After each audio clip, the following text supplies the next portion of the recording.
আজ আমি চলে গিয়েছিলাম আমাদের বহরমপুর শহরে একটি প্রসিদ্ধ মিষ্টির দোকান মঞ্জুশ্রী সুইটস।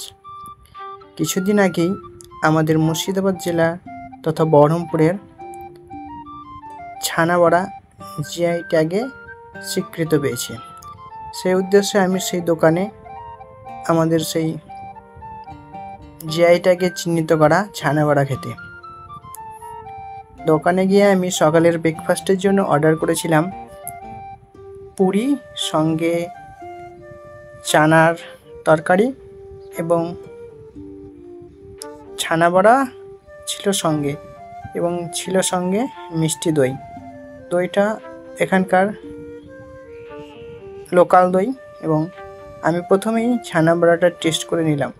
খেতে খুব সুস্বাদু ছিল, এবং যেহেতু সেই সুস্বাদুর জন্যই আজকে জিআইটাকে স্বীকৃত। তারপর আমি সেখানকার ডালপুরি এবং তরকারিটা টেস্ট করলাম, খেয়ে খুব ভালোই লাগলো। এবং তার সঙ্গে আমি একটা পান্তুয়া অর্ডার করেছিলাম, সেটাও কোনো অংশে কম যায় না, সেটাও খুব ভালো লাগলো খেতে।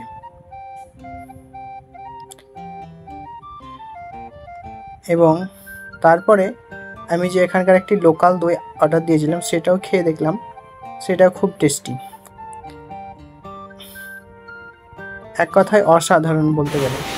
এবং ঝটপট আমি আমার খাওয়া সেরে নিলাম, এবং আমার দুটো বন্ধু ছিল, তারাও তাদের খাবার খাচ্ছিল। শেষে আমি দইটা একটু ভালো করে খেয়ে নিলাম, যেহেতু ভালোই লাগছিল খেতে। আপনারাও যদি এরকম সকালের ব্রেকফাস্টে খেতে চান, তো আপনারা মুর্শিদাবাদ শহরে মঞ্জুশ্রী সুইটস দোকানটা একবার ভিজিট করতে পারেন। আশা করি ভালো লাগবে।